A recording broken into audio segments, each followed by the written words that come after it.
जंगल के सब पक्षी मिलजुल कर रहते थे। उसी जंगल में बरगद का एक बड़ा पेड़ था, जिसकी एक बड़ी डाल पर रानो चिड़िया का घोंसला था और पास ही एक दूसरी बड़ी डाल पर कौवों का। गोरी, वो चिड़िया भोजन खोजने गई है। मैं जाता हूँ, देखता हूँ, अगर उसके घोंसले में कोई अंडा है तो मैं लेकर आता हूँ। कालू, अंडे को बड़ा होने दो, तुम जाकर भोजन देखो। कालू कौवा चिड़िया के घोंसले के पास जाता है। उस घोंसले में 6 अंडे थे।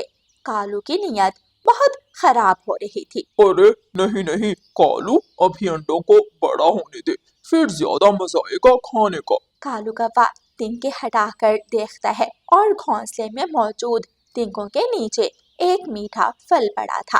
कालू कौवा मीठा फल उठाता है और जल्दी से वापस अपने घोंसले में आ जाता है। गर्मी में हलकान रानो चिड़िया भोजन खोजकर वापस अपने घोंसले में आती है। अरे रानो, इतनी मेहनत क्यों करती हो? गर्मियों का मौसम है, सुकून से घोंसले में बैठो और बरगद के इस पेड़ की ठंडी छांव का आनंद लो। कालू भैया, आगे जाकर बारिशों का मौसम शुरू होने वाला है, इसलिए मुझे भोजन इकट्ठा करना है और फिर अपना घर बनाना है। कुछ समय गुजर जाता है। फिर एक दिन सब पक्षी एक बड़े पेड़ के नीचे जमा होते हैं। तोते भैया, आपने हम सबको एक साथ बुलाया, सब ठीक तो है? रानो बहन, आपको तो पता ही है, बारिशों के मौसम में हर पक्षी इतनी मेहनत करके अपने घर को मजबूत करता है, फिर भी कहीं ना कहीं से घर टपकने लगता है। सो आने की बात की है तोते ने, ऐसा ही तो होता है। तो फिर अब हम क्या करें? क्या इसका कोई उपाय है तोते तुम्हारे पास? हाँ, मेरे पास उपाय भी है। तो फिर बताएं तोते भैया, क्या हल है? हम जो मेहनत अपने घर पर करते हैं, अगर मिलकर एक ही घर पर करें तो वो घर बहुत ज्यादा मजबूत बनेगा, फिर बरसात में घर टपकेगा भी नहीं। वाह तोते भैया, क्या हल बताया है आपने, ये तो बहुत अच्छा उपाय है। फिर देर किस बात की है दोस्तों, चलो मेहनत शुरू करते हैं। मेरी माँ वाले जंगल में घोंसलों के बहुत मजबूत तिनके हैं, मैं और गोरी जाकर लेकर आते हैं। ठीक है, आप दोनों तिनके लेकर आए और हम सब एक मजबूत घर बनाना शुरू करते हैं। कौवे दूसरे जंगल जाने को निकल जाते हैं। कालू के बच्चे, तूने कभी मुझे तो नहीं बताया कि तेरी माँ वाले जंगल में घोंसले बनाने को मजबूत तिनके हैं। गोरी, तुम समझी नहीं मेरी चालाकी। अब हमें घर बनाने की मेहनत नहीं करनी पड़ेगी, बल्कि हम यहाँ आराम करेंगे और सारे बेवकूफ पक्षी काम। मेरा काला पति, मेरा चालाक पति, सदके जाऊं, तुम कितने सियाने हो। चलो कोई मीठा फल खा कर आते हैं। फिर कौवे मीठा फल खोजने निकलते हैं। उधर सब पक्षी एक मजबूत घर बनाने में खूब मेहनत कर रहे थे। तोते भैया, आप जाकर गीली मिट्टी लाएं, मेरे ख्याल से घर के कोनों में खूब सारी गीली मिट्टी लगानी पड़ेगी। और हमें शायद लकड़ियों के टुकड़ों की और जरूरत पड़े, मैं जाकर लेकर आता हूँ। कौवे मीठे फल के पेड़ के नीचे बैठे फल खा रहे थे। गोरी, मुझे तो भोजन करके नींद आने लग गई है, चलो सो जाते हैं। हाँ पति जी, मुझे भी नींद आ रही है। वो सब बेवकूफ पक्षी हमारे लिए घर बना रहे होंगे।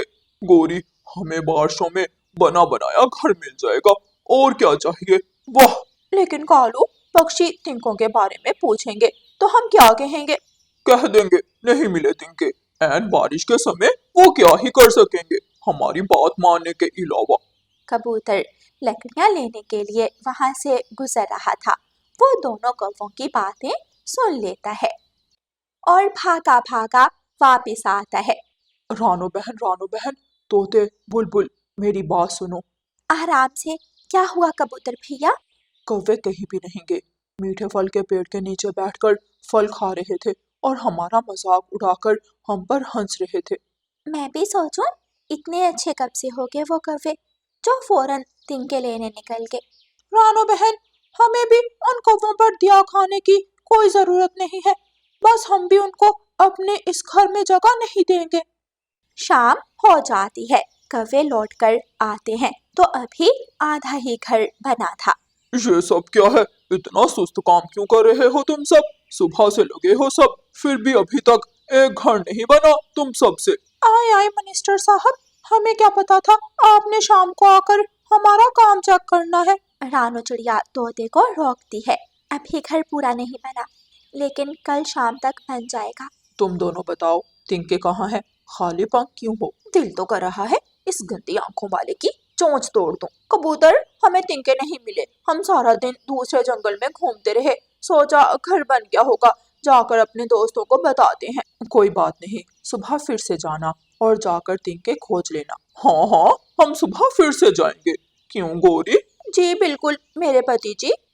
सुबह हो जाती है। कौवे फिर से तिनके खोजने के बहाने निकल जाते हैं। आज हमारा घर बन जाएगा, चले फिर से मेहनत शुरू करते हैं। शाम होते ही तेज बारिश होना शुरू हो जाती है। कौवे भागे भागे वापस घर की तरफ उड़ते हैं, लेकिन घर का दरवाजा अंदर से बंद था और सब पक्षी घर में बैठे थे। कालू, जल्दी दरवाजे पर दस्तक दो। कमबख्त पक्षियों को नहीं पता था कि हमने भी आना है। दरवाजा बंद कर लिया। कालू दरवाजे पर दस्तक देता है। अंदर से तोते की आवाज आती है। दफा हो जाओ यहाँ से, मुफ्त में आगे हो घर में बैठने। कोई मेहनत की नहीं तुम दोनों ने। कालू जी, लगता है पक्षियों को हमारी सच्चाई का पता लग गया है। मेरे प्यारे तोते भाई, मुझे बिजली से बहुत डर लगता है। दरवाजा खोल दो। आज का भोजन मैं बनाकर आप सबको खिलाऊंगी। अब तो दरवाजा खोल दो। तेज बिजली गरजती है। गोरी उछल पड़ती है। खोल दे तोते, दरवाजा खोल दे, वरना मेरा हार्ट फेल हो जाएगा। तोता दरवाजा खोल देता है। वैसे ड्रामे तो बहुत करने आते हैं तुझे गौरी। चल, आज का भोजन तू ही बनाएगी। मैं कौन सा अपनी बात से मुकर रही हूँ। सब पक्षी हंसने लग जाते हैं।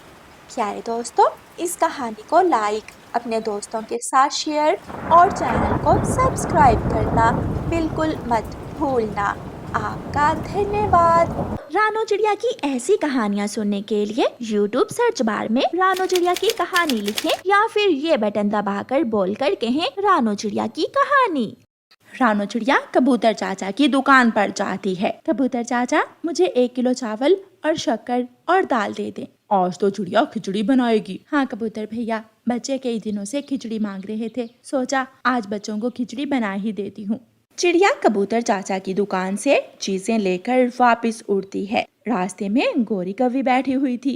वो चिड़िया से पूछती है, चिड़िया तुम क्या लेकर आ रही हो?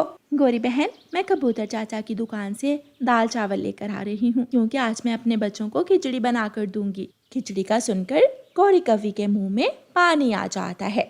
मैं भी सोच रही हूँ, मैं भी किसी दिन खिचड़ी बनाऊंगी। अब मुझे जाना है, बच्चे मेरा इंतजार कर रहे होंगे। चिड़िया अपने घर चली जाती है और गोरी कौवी जल्दी से अपने घर जाती है। कालू कालू, पता है आज रानू चिड़िया अपने घर में खिचड़ी बना रही है। अच्छा गौरी, मेरा भी खिचड़ी खाने को बहुत दिल कर रहा है। कालू, क्यों ना हम रानू चिड़िया की खिचड़ी चुरा कर खाएं, बहुत मजा आएगा। कई दिन हो गए, मैंने भी कोई चोरी नहीं की है। हम खिचड़ी पहाड़ों पर जाकर खाएंगे।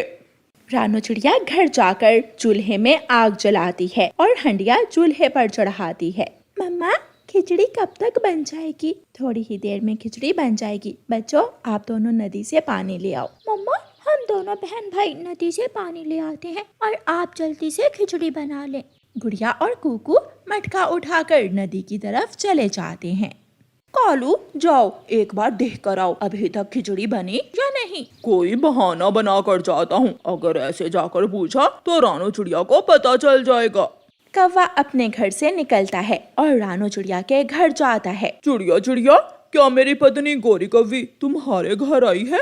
नहीं कौवे भैया, गोरी मुझे रास्ते में मिली थी। ये खुशबू कैसी आ रही है? मैं बच्चों के लिए खिचड़ी बना रही हूँ, अभी थोड़ी देर तक बन जाएगी खिचड़ी। लेकिन तुम्हारे बच्चे कहाँ हैं? बच्चे नदी से पानी पीने गए हैं। कौवा वहाँ से उड़ता है।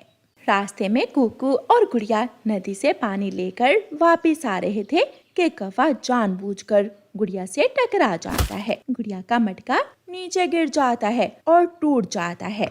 सारा पानी बह जाता है। सॉरी बच्चों, मैं दूसरी तरफ देख रहा था। अंकल, आपकी वजह से हमारा मटका टूट गया है। गुड़िया, घर जाकर मम्मा को बताते हैं। अब हमें पानी लेने दोबारा आना पड़ेगा।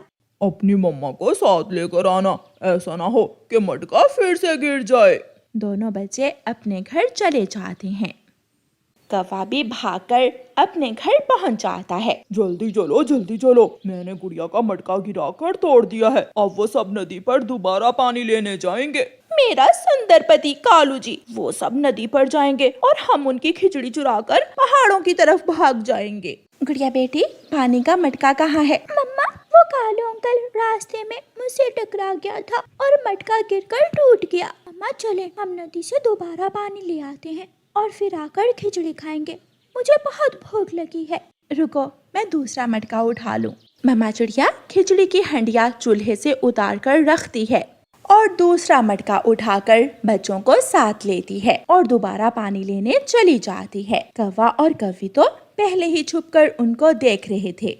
कौवे जल्दी से चिड़िया के घर में घुस जाते हैं। कालू कौवा चिड़िया की खिचड़ी वाली हंडिया उठाता है। कालू जल्दी चलो, हम पहाड़ों पर जाकर छुपकर खिचड़ी खाते हैं।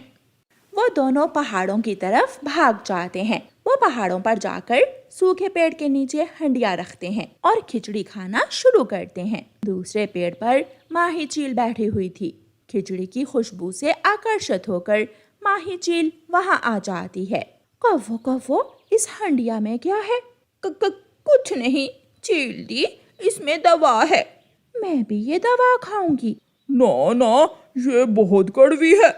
लेकिन चील कौवे से खिचड़ी वाली हंडिया छीन लेती है। चील दी, हमें हमारी खिचड़ी की हंडिया वापस दो। चलो भाग जाओ यहाँ से, मुझे अच्छी तरह मालूम है तुम भी ये खिचड़ी किसी की चुरा कर ही लाए होगे।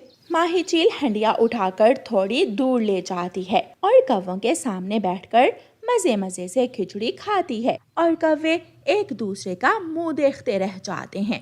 कालू जी, ये तो चोरों को मोर पड़ गए।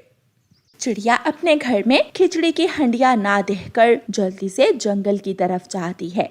चिड़िया माही चील को खिचड़ी खाता हुआ देखकर वहाँ आ जाती है। माही चील, क्या आप भी दूसरों के घरों से चोरी करने लगी हैं? नहीं चिड़िया, ये हंडिया मैंने कौवों से छीनी है। वो कौवे ये खिचड़ी तुम्हारे घर से चुरा कर लाए होंगे। मैंने ये खिचड़ी अपने बच्चों के लिए बनाई थी और चोर कौवे मेरी खिचड़ी चुरा कर ले आए। मेरा पेट भर गया है। चिड़िया, लो ये बाकी की खिचड़ी तुम ले जाओ और उन कौवों से बच कर रहना। चिड़िया खुशी खुशी बाकी की खिचड़ी अपने घर ले जाती है और बच्चों को खिचड़ी देती है और चोर कौवे भूखे के भूखे ही रह जाते हैं।